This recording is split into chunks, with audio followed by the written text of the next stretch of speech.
eat unhealthy food at odd times, stay up late till night, use foul language, and indulge in other negative behaviors. The rich man was worried that his riches and luxurious lifestyle was spoiling his son. Concerned, he met a wise sage and requested him, "My son is getting addicted to bad habits. Can you please help him get rid of them? He refuses to listen to me. I wish to see him disciplined, well educated, and well behaved as a gentleman." The sage replied, "Sure, bring your boy to me. I will talk to him." The boy approached the sage and bowed down with reverence. The sage asked the boy to accompany him for a stroll in the garden. The boy knew why he was asked to meet the sage. He bent his head and silently walked alongside the sage. Suddenly, the sage stopped walking. The boy also stopped walking and looked at the sage. The sage pointed to a tiny plant and said, "My dear boy, can you pull out that tender sapling?" The boy held the sapling between his thumb and forefinger and pulled it out easily. The sage remained silent. He moved ahead while the boy followed. After walking a few steps, the sage pointed to a slightly bigger plant and asked the boy, "Can you uproot this one?" The boy grabbed the plant and tugged hard at it. The plant came out along with its roots. Next, the sage pointed to a thick bush and said, "Now, please pull that one out." The boy used all his strength, but it was simply too much for him. After a long struggle, he somehow managed to uproot the thicket in multiple pieces. After all, the bush was firmly rooted deep within the ground.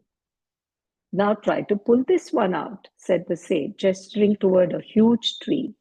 The boy was surprised. It was obvious that he wouldn't be able to even move it.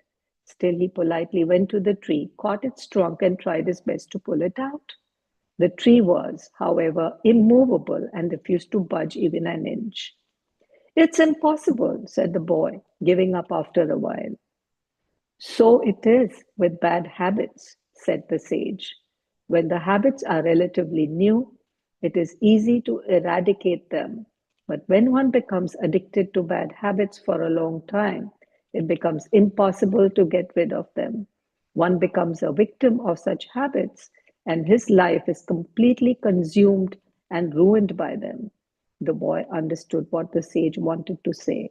The encounter with the sage marked a turning point in his life, leading to a positive transformation in his character. We can easily get rid of bad habits if we detect and address them in their early stages. Overcoming distractions. Once a student and his teacher were walking together. The student wanted to ask the teacher a question that had been churning within his mind for a long time. Of late, the student was distracted by everything that he saw, heard, smelt, ate, or touched. He was too disturbed by his senses and his mind was restless. He couldn't focus on what the teacher taught him.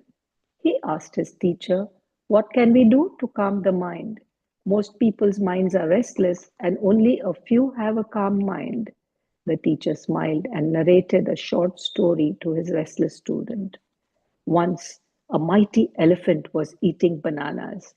Suddenly, a small bee came by and started buzzing near the elephant's ear. The elephant drove the bee away with its wide ears. After some time, the bee returned. The elephant drove it away once again, but the bee repeatedly came back and buzzed around the elephant's ears. Troubled, the elephant asked the bee, "Why are you so restless and noisy? Why can't you find peace and remain calm at one place even for a short while?" The bee was a little surprised at the question and replied, "Somehow I'm attracted to everything that I see, hear, or smell. My senses keep pulling me in different directions. I'm curious to explore everything that is happening around me. I cannot resist the urge to keep moving from place to place. Dear elephant, what is your secret? How can you remain so calm and composed at one place?" The elephant stopped eating and replied, "I can control my mind and body. I can use them the way I want. I focus on whatever work I do. Now that I'm eating, My whole attention is focused on this activity. I'm relishing my food and chewing it mindfully. Similarly, when I carry the Lord's deities on my back, I focus on that service. Many dogs bark at me while I walk by, but I don't let them distract me. I just focus on my work. Thus, I stay calm, composed, and peaceful. Upon hearing the story of the bee and the elephant, the boy's eyes opened wide and a smile spread across his face. He said, I have understood that we shouldn't be like the restless bee, otherwise, we will never find calm and peace. We must be like the mighty elephant instead, completely focused on our task in hand. I know that my senses will keep distracting me, but I must control my mind and thoughts to regulate my actions. Please bless me so that I can practice this principle diligently. The Guru then blessed his disciple, initiating a gradual transformation in him. We need to regulate our mind, body, and habits and focus on our goals to achieve peace and success in life. Be it eating, playing, or working, regulation must be practiced across all that we do. Also, controlling one's mind and senses will bring about a positive transformation within us. If we allow harmful habits to grow, it can cause permanent and irreversible damage. Hare Krishna, Hare Krishna, Hare Krishna, Krishna Krishna, Hare Hare, Hare Rama, Rama Rama,